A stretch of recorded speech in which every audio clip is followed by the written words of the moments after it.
So, hello Eagles Nation, Vincent Foch here, and welcome to a Week 12 Eagles Chat. But before we get into this Eagles Chat, make sure to subscribe to the Eagles Chat YouTube channel, as well with liking this Eagles Chat video. And if you want to see daily updates on your birds, make sure to follow us on Instagram at ChatEagles. You also can see updates on when we'll be posting Eagles Chats next, and as well as seeing the Eagles Chat play of the game. You can find that on our Instagram feed, and you can check that out after watching this Eagles Chat. So as we get more into this Week 12 Eagles Chat, we all know the Eagles went up against the Buffalo Bills and managed to pull out the win.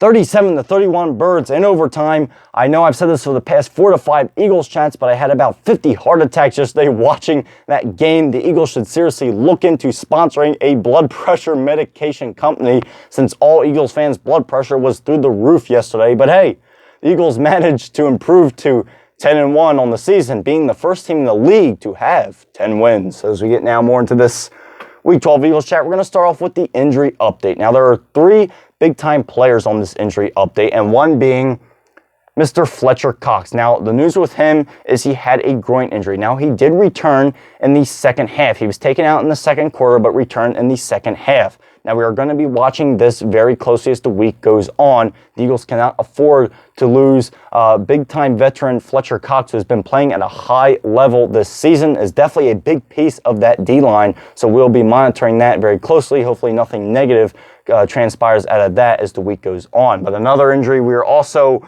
watching right here is Mr. Zach Cunningham.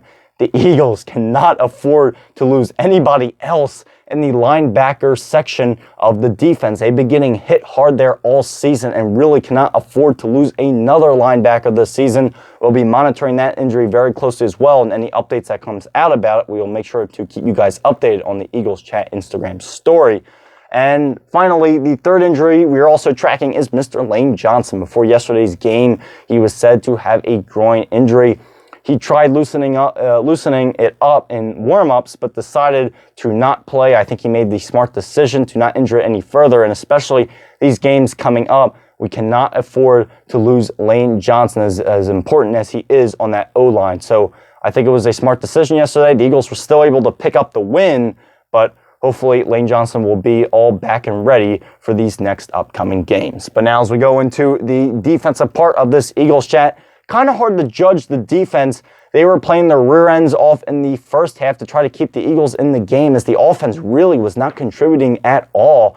In the second half, they started to lighten up a little bit. The Buffalo offense was starting to go through them a little, at a pretty good rate, but the defense was just completely worn out yesterday. At the first half, the Buffalo Bills probably should have had around 31 points, but the defense was able to stop them in key situations. The only problem is the offense wasn't able to contribute. But as we start getting into contributors on the defensive side of the ball, we're going to start off with one being James Bradberry. Now, I know it hasn't been the best year for James Bradberry, but yesterday's game overall wasn't that bad.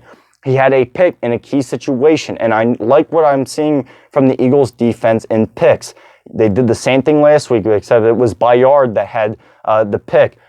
Picked off Mahomes in a key situation, was able to stop the Chiefs' momentum. Same thing here this week. A key pick in a key situation was able to stop the Bills' momentum and give the Eagles momentum with a beautiful pick like that.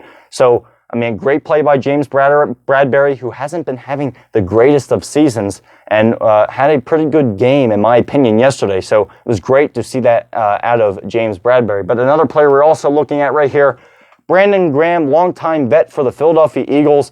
And yes, he had a sack yesterday, but we are also glad to say that Brandon Graham has the most regular season games played at 189. Congratulations to Brandon Graham. He deserves it. He's been one hell of a thrill to have here in Philly. All of Delaware Valley has known his name for years. He's been playing with the Eagles for a very long time. I've been watching him ever since I was little, so it's glad to see him making history yesterday, and glad to see that he is still performing at the level that he is. But now as we go into the offensive side of the ball, was at the first half, it looked like a high school team. I'm just going to admit it. It looked like a high school team, and then as the second half came around, they looked like a pro NFL team again. But let's start off with some of the contributors, and I can't forget this guy. I have to put him first, and that is right here, Mr. Jake Elliott. Had a very big play in the game yesterday, and really was the big reason why the Eagles won the game yesterday. Jake Elliott having a 59-yard field goal kick to tie the game up and send the Eagles into overtime. And what makes this kick even crazier is the conditions that he was kicking in. Yes, it is hard to do passing plays when it is raining out, but it is even harder to kick the football in a very rainy environment. And I mean, especially yesterday with how rainy it was and how long that kick was, for Elliott to be as accurate as he was, it just makes you so happy that you have probably one of the best kickers in the NFL on your team. I mean, he's getting right up there with Justin Tucker, and even yesterday with Justin Tucker, he missed a field goal attempt in a key situation in an indoor stadium. So, I mean, Jake Elliott is definitely climbing up there, and like I said, to make that long of a field goal in the conditions of yesterday, that is absolutely incredible by Jake Elliott, and I mean, he is definitely one of the top 5 kickers in the league for sure. But now as we move on to another guy, I don't know what to quite think of Brian Johnson, and my main thing of what I got to say about him is he takes too long to adjust. And that being said, the first half, there was nothing really going. They had a drive where they scored a touchdown, and then after that, there was nothing else there.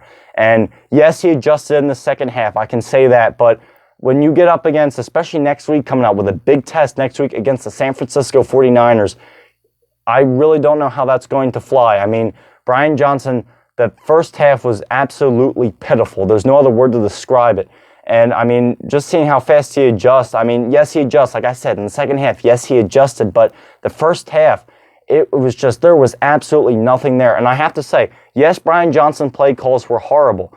But the players didn't play that well either, especially Jalen Hurts. That first half was absolutely, pitiful as well. I mean, not even having 100 yards.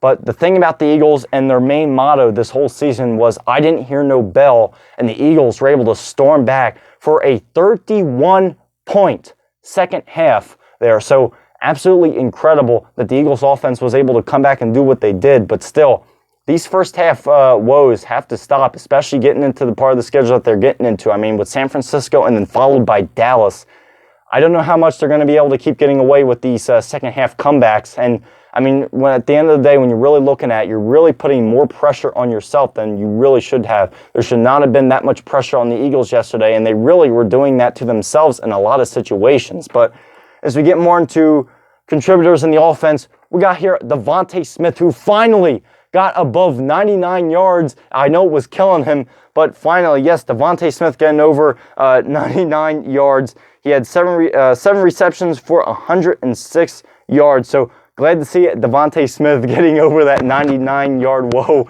as he was not liking that, I'm sure, but had 106 yards yesterday. And another contributor right here, DeAndre Swift, who had 14 carries for 80 yards, so he was all over the place. And other contributors, along with getting touchdowns of A.J. Brown and Zacchaeus as well, who both also had touchdowns. So the offense, yes, they did explode in that second half and was able to get 31 points, which was absolutely incredible. I mean, great to see the offense wake up, great to show the league what they can do. But, I mean, these first half woes, like I said, they got to be fixed because, yes, as much as I like seeing these beautiful comebacks, like I said, I feel like they're putting a lot of unnecessary pressure on themselves where they could have been in a lot different situation, a lot better situation to win that game. But as we move into Jalen Hurts right now, who was all over the place in terms of how well he did yesterday. But let's start looking at his numbers. For passing, Jalen Hurts was 18 out of 31 for his passing.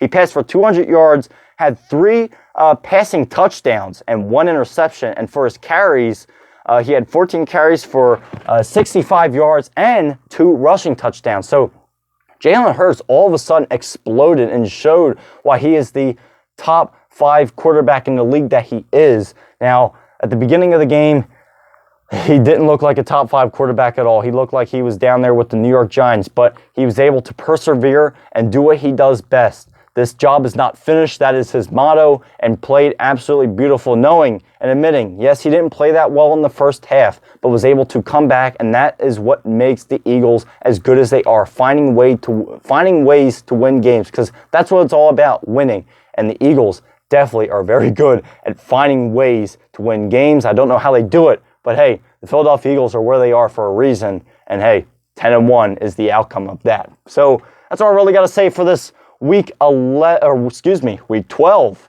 Eagles chat. And this is next game, Sunday, December 3rd, 4:25 p.m. against the San Francisco 49ers. That will be in Philadelphia at the Link. So a big test coming up right here. This is the matchup that I know all of the NFL has been wanting to see. Two of the top teams in the NFC, possibly two of the top teams in the league, going up and squaring off against each other at the Link, where they squared off last year in the playoffs. Let's see. Hopefully the Eagles can get the job done against a very, very tough opponent. And if the Eagles can get the win there, it will make a big statement for the NFL. So that's all I really got to say for this Week 12 Eagles chat. The Eagles somehow, some way, were able to pull out the victory for this week, now improving to 10-1. And like I said, first team to have 10 wins in the NFL. So glad to see it. It was a crazy win, but hey, that's the Eagles for you. They find ways to win. It's crazy, but hey, that's the Eagles for you. They won 10-1. That's all you can really ask for. That's all I really got to say, folks, for this Week 12 Eagles chat. And as I always say, go Birds.